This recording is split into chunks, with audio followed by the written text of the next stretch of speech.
Hello guys, ఎలా ఉన్నారు అందరూ? నేను ఇవాళ ఒక చాలా ఘనత చరిత్ర గల ఒక దేవాలయానికి వచ్చానండి. ఇది మన ఫ్యాబ్ సిటీ దగ్గర ఉన్న తుక్కుగూడలో ఉంది. ఇన్ఫ్యాక్ట్ తుక్కుగూడ దగ్గర ఉన్న ఫ్యాబ్ సిటీలో ఉందండి. ఈ దేవస్థానంలో ఆదిలక్ష్మి సమేత శ్రీ వెంకటేశ్వర స్వామి కొలువై ఉన్నారు. సో దీన్నే శ్రీ బాలాజీ వెంకటేశ్వర దేవస్థానం అని కూడా అంటారు. ఈ చరిత్ర అంటే ఈ గుడి చరిత్ర తెలిస్తే చాలామంది ఆశ్చర్యపోతారు కూడా. సో అంత ఘనత, అంత చరిత్ర గల దేవాలయం ఇది. సో ఈ దేవాలయం గురించి మరికొన్ని విశేషాలు, అంటే గుళ్ళోకి వెళ్తూ వెళ్తూ మనం కొన్ని విశేషాలు చూద్దాం, అంటే అక్కడ పరిసరాలు అన్నీ చూద్దాం. అట్ ద సేమ్ టైం గుడి విశేషాలు కూడా తెలుసుకుందాము. సో ఇంకా ఆలస్యం చేయకుండా మనం గుళ్ళోకి వెళ్దాం, పదండి. సో చూస్తున్నారు కదా ఎంత ప్రశాంతంగా ఉందో. చాలా చాలా అంటే చాలా పెద్ద ప్లేస్ అండి. అంటే ఇది ఎంట్రన్స్, అంటే మనం గుడి దగ్గరికి రావడం కోసం ఉంది. సో ఇదంతా ఓపెన్ గ్రౌండ్. ఇదిగోండి మనకి అక్కడ ఫ్యాబ్ సిటీకి సంబంధించిన డిఫరెంట్ కంపెనీస్ అవి కూడా కనిపిస్తాయి. సో చూస్తున్నారు కదా గ్రీనరీ అదంతా ఎంత బాగుందో. ఇక్కడ ఒకటి మనకి మర్రి చెట్టు ఒకటి ఉంది, అట్లానే వేప చెట్టు. సో ఇక్కడ కార్ పార్కింగ్కి స్పేస్, యాంపుల్ ఆఫ్ స్పేస్ ఉందండి. అంటే ఎప్పుడైనా ఎంతమంది భక్తులు వచ్చినా ఇక్కడ బాగానే సరిపోతారు. అదిగోండి ఇది ఎంట్రన్స్. సో ఇలా మనం చూసుకుంటే ఆ పైన మనకి కొండ మీద స్వామివారు వెలిశారు. అది ఆదిలక్ష్మి సమేత వెంకటేశ్వర స్వామి వారు వెలిశారు. సో అక్కడ మనకి బోర్డు అది ఉంది. సో ఈ గుడి విశేషాలు తెలుసుకుందాం, మనం వెళ్తూ వెళ్తూ చూద్దాము, గుడి విశేషాలు అవన్నీ తెలుసుకుందాము. సో అంటే యాక్చువల్లీ ఇక్కడ ఒక గుడి ఉంది అని తెలియడం కోసం తర్వాతి కాలంలో ఆ పైన కనిపిస్తున్న గోపురం అనేది నిర్మించారట. సో గుడిలోకి ఎంటర్ అవుదాము. ఇది ఎంట్రన్స్. సో ఇదేనండి ఎంట్రన్స్. చూస్తున్నారు కదా మొత్తం చెట్లు అట్లా ఉంది. ఇక్కడ కొంతమంది, అంటే ఇక్కడ నేను ఒకళ్ళిద్దరితో మాట్లాడాను. వాళ్ళు నాకు చెప్పింది ఏంటి అంటే ఈ కొండ చుట్టూ వాళ్ళు ప్రదక్షిణ కూడా చేస్తారట. అంటే రోడ్డు అది వేశారు. సో చెప్పాను కదా బాలాజీ వెంకటేశ్వర స్వామి దేవస్థానం. సో అదిగోండి ఇక్కడ ఊరేగింపు రథం కూడా ఉంది. ఇది మనకి గుళ్ళోకి ఎంటర్ అయ్యే మెట్లు. సో ఇదంతా మెట్ల మార్గం అండి, చూస్తున్నారు కదా. ఇలా మనం మెట్ల మార్గాన్న పైకి రావచ్చు. ఒకప్పుడు ఇవంతా కొండలు గుట్టలుగా ఉండేది. సో అప్పట్లో జనాలు ఇలా గుట్టల మించి అలా వచ్చేవారు. కానీ ఒక నాకు తెలిసి దాదాపు ఒక 50-60 ఏళ్ల క్రితం నుంచి కాస్తగా చేంజ్, అంటే ఇక్కడున్న ఆలయ ధర్మకర్తలు ఎవరైతే ఉన్నారో ప్రధాన అర్చకులు వాళ్ళ పరివారం, అంటే వాళ్ళ తరం వాళ్ళే ఇదంతా చూసుకుంటున్నారు. సో వాళ్ళే మెల్లిగా వాళ్ళంతా వేసుకుని కాస్త డెవలప్ చేసుకుంటూ వచ్చారు. సో మనకు తెలిసింది ఏంటి అంటే దాదాపు 350 ఎకరాల విస్తీర్ణంలో ఉండేది గుడి. కానీ ఇప్పుడు అనేక కారణాల వల్ల అది తగ్గిపోతూ దాదాపు గుడి చుట్టూ 50 ఎకరాలు ఉంటుంది. చూస్తున్నారు కదా ఎంత గ్రీనరీ ఉంది. ఇదంతా ఒకప్పుడు అడవిలాగా ఉండేదండి. సో చూస్తున్నారు కదా ఇది కళ్యాణ మండపము. దీనికి కూడా ఈ గుడికి ఉన్నంత చరిత్ర ఉంది. సో మనకు తెలిసింది ఏంటి అంటే నేను ఇందాక అన్నాను కదా ఈ గుడి చరిత్ర గురించి తెలిస్తే మనం చాలామంది ఆశ్చర్యపోతారని చెప్పి. ఈ గుడికి దాదాపు 3700 ఏళ్ల చరిత్ర ఉందట. సో 3700 ఏళ్ల చరిత్ర అంటేనే అర్థం చేసుకోవచ్చు సో ఎలా ఉండేది అనేది. సో అప్పట్లో ఇలాంటి రోడ్లు ఇవేవీ లేవు. ఇదంతా ఒక చిట్టడివిలాగా ఉండేది. సో ఇక్కడ స్వామివారు స్వయంగా ఆదిలక్ష్మి అమ్మవారితో సహా స్వయంగా వెలిశారు. సో అప్పుడప్పుడు ఇక్కడ, అంటే ఇప్పుడు జనాలు ఇక్కడ కోరిన కోరికలు అవి తీరిన తర్వాత లేదా వాళ్ళ మనసు తృప్తి కోసం అన్నట్టు ఇక్కడ గిరి ప్రదక్షిణ అనేది కూడా చేస్తారు. సో ఇటువైపు చూస్తున్న అటువైపు అంతా చేస్తారు. సో ఇలా ఉంటుందండి. సో అక్కడ వాళ్ళు ఇది కొత్తగా స్థాపించారు. అక్కడ మనం చూస్తున్నాం కదా వెంకటేశ్వర అలివేలు మంగ పద్మావతి అమ్మవారితోటి. సో కానీ ఆలయం మాత్రం చాలా బాగుంది. కానీ ఒకటే బాధ ఏంటి అంటే ఈ ఆలయం ఆల్మోస్ట్ లైక్ శిథిలావస్థలోనే ఉంది అని అనుకోవాలి. ఎందుకంటే ఏం డెవలప్మెంట్ లేదు. బట్ ఇలాంటి ఆలయాలనే మన హిందుత్వాన్ని మనం పెంచుకుంటూ ముందుకు వెళ్ళాలి. ఇలాంటి గుళ్ళు అవన్నీ. ఇది ప్రధాన ద్వారం అండి. సో ఒకప్పుడు ఇక్కడ ఏమీ ఉండేది కాదట. ఇప్పుడు ఇది డెవలప్ చేసి మెట్లు అవన్నీ వేశారు. సో ఇది కూడా అప్పటి ద్వారమే, తర్వాత లైట్గా డెవలప్ చేసుకుంటూ వచ్చారు.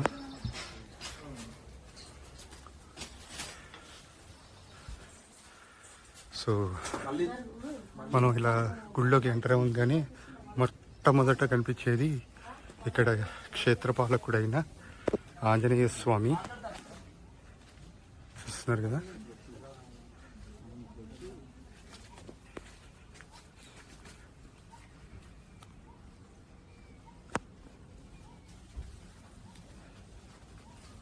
అక్కడి నుంచి కొంచెం ముందుకెళ్తే ఇక్కడ బాలాంజనేయ స్వామి కూడా ఉన్నారండి.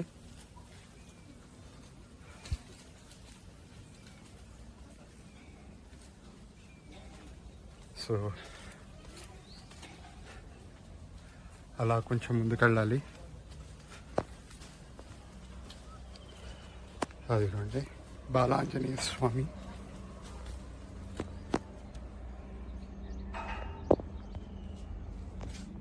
సో ఇక్కడికి వచ్చిన తర్వాత ఇక్కడ మనకు మెట్లు కనిపిస్తుంది కదా, ఈ మెట్ల దగ్గర మనకి వెంకటేశ్వర స్వామి వారి పాదాలు కనిపిస్తాయండి.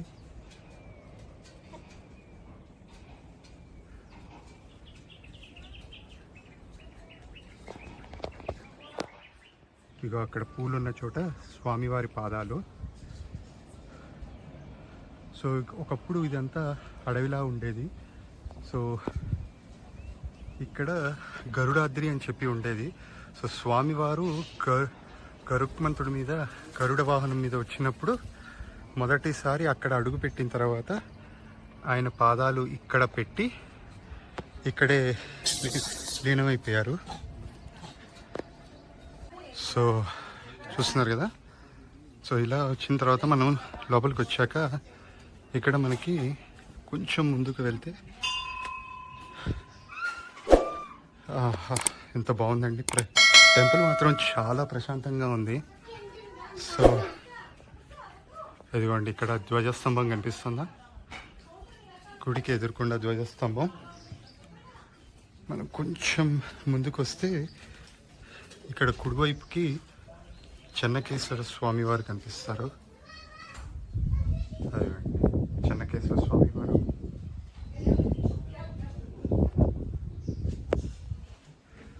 సో దాని తర్వాత మనం ఇక్కడ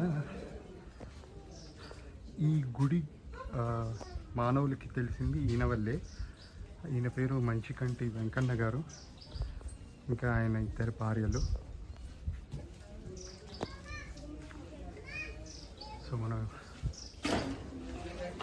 సో ఈ మంచికంట వెంకన్న గారి గురించి ఏంటి అంటే ఆయన పుట్టుకతోనే గుడ్డివారు.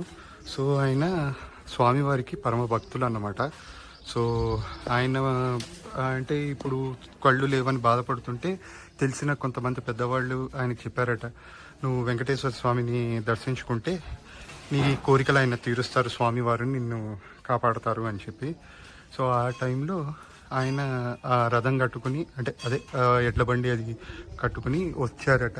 వస్తున్న దారిలో మన వెంకటేశ్వర స్వామి వారు ఆయనకి కల్లో కనిపించి, నువ్వు అసలు అంటే కంటి చూపు లేదు కదా, నువ్వు అక్కడ దాకా ఏమొస్తావు, నీ గురించే నేను ఇక్కడికి వస్తున్నాను అని చెప్పి ఇక్కడ ఆయన 12 గంటలకి ఆ ప్రాంతంలో నేను ఇక్కడ స్వయంభూగా వెలుస్తాను అని చెప్పారట. సో ఆ చెప్పినప్పుడు ఆయన ఇక్కడికి వచ్చారు. సో మొదటిసారి మనకి అక్కడ అటువైపు అంటే గుడికి అవతల వైపు కోనేరు ఉందండి. ఆ ఫస్ట్ అక్కడికి వెళ్ళారట. ఆ కోనేరు ఉద్భవించినప్పుడు ఒక కన్ను వచ్చిందట. మనం ఇందాక చూసుకున్నాం కదా అక్కడ ప్రధాన ద్వారం, అక్కడికి వచ్చినప్పుడు ఆయనకి రెండు కళ్ళు కనిపించడం మొదలెట్టాయి. సో ఇక్కడ మనం చూసుకుంటే ఆళ్వార్లు, గరుడ ఆళ్వార్లు, ఈయన ఆళ్వార్లు, గరుక్మంతుడు, ఆళ్వార్లు కాదు గరుక్మంతుడు. సో ఇప్పుడు అటు వెళ్దాం అనుకున్నాము. సో కోతులు బాగా ఉన్నాయి, మనం వెళ్ళాము. అక్కడ శివలింగం అనేది ఉంది. మనం ముందు స్వామివారిని దర్శించుకుందాం, దాని తర్వాత అక్కడికి వెళ్ళి చూద్దామండి. సో ఇది ప్రధాన ద్వారం. ఒకప్పుడు ఇదంతా ఏమీ లేదు. ఇక్కడ ఎవరైతే అర్చకులు వాళ్ళు ఉన్నారో వాళ్ళే ఇవన్నీ కట్టించుకున్నారట. చూస్తున్నాం కదా. సో ఇలా ఉండేదట ఇదంతా. ఒకప్పుడు ఏమీ లేదు. ఎంత బాగుంది చూడండి.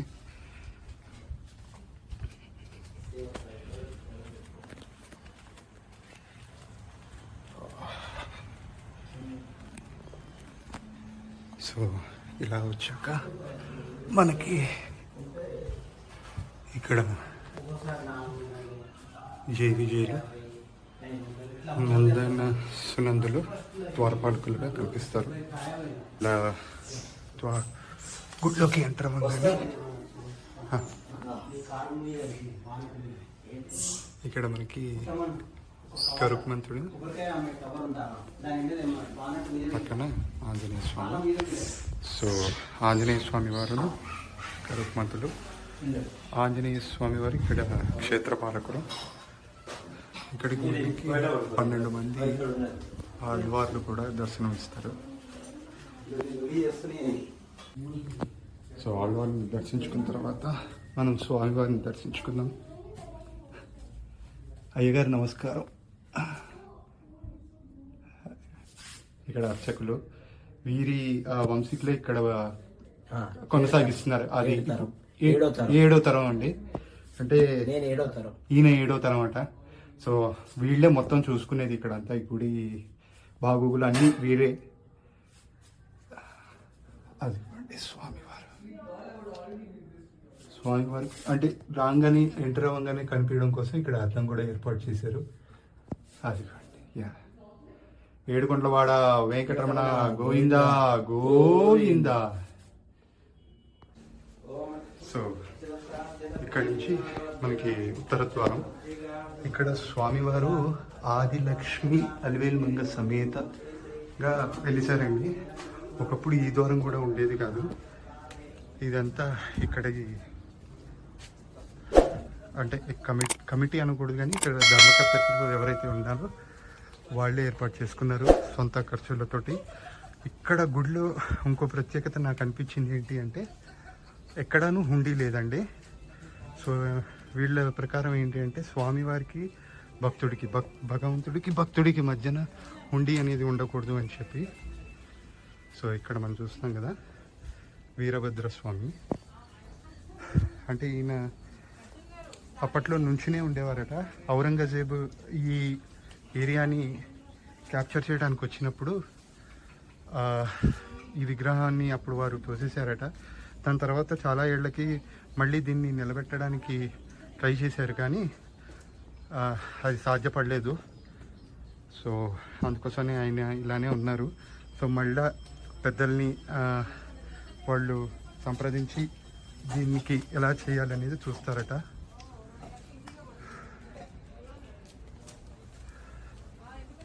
సో ఇలా మనం బయటికి వస్తాము. టెంపుల్ మొత్తం చాలా చాలా బాగుందండి. సో ఇక్కడ శివాలయం ఉందండి.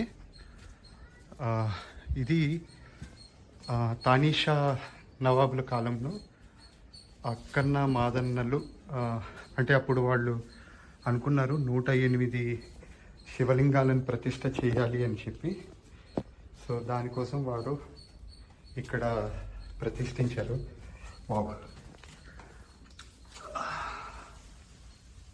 చూస్తారు కదా అక్కడ వినాయకుడిని, ఇక్కడ శంకరుడిని వాళ్ళు ప్రతిష్ఠించారండి. సో శివకేశవులు ఉండే ప్రాంతంగా దీన్ని కొలుస్తారు. ఇక్కడ ఎదుర్కొన్న నంది వినాయకులు వారు. హర హర మహాదేవ శంభో శంకర. సో చూస్తున్నారు కదా ఎంత బాగుందో. సో ఇలాంటి గుళ్ళని అంటే ఆల్మోస్ట్ శిథిలావస్థకు వస్తున్నాయి ఇప్పుడు. బట్ ఏంటంటే ఇక్కడ ఉన్న ధర్మ పూజారులు వీళ్ళంతా వాటిని నిలబెడుతున్నారు. సో మనం కూడా మన హిందూ ధర్మాన్ని కాపాడుకుంటూ ఇలాంటి గుళ్ళని డెవలప్ చేసుకుంటూ వెళ్ళాలి. సో ఫ్రెండ్స్, ఇందాక మనం చెప్పుకున్నాం కదా వెంకన్న గారు ఇక్కడ కోనేరు తవ్వించారు అని చెప్పి. సో ఆ కోనేరు ఇక్కడే అండి. సో ఇది గుడికి బయట ఉంటుంది. సో ఇక్కడ ఒక చిన్న అమ్మవారి టెంపుల్ కూడా ఉంది. సో అదిగోండి అమ్మవారి టెంపుల్. సో దాని ఎదురుకుండానే కోనేరు ఆయన తవ్వించారు. చూద్దాం పదండి.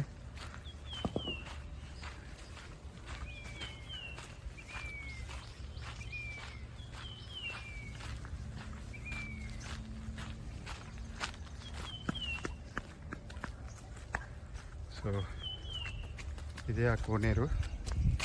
సో ఇక్కడ ఆయనకి తవ్వించినప్పుడే ఆయనకి మొదటి చూపు, అంటే మొదటి కన్నుటి చూపు వచ్చిందని చెప్పి మన పురాణాలు చెప్తున్నాయి. సో అది ఫ్రెండ్స్. సో చూసారు కదా ఫ్రెండ్స్, ఈ టెంపుల్ ఎంత బాగుంది అనేది.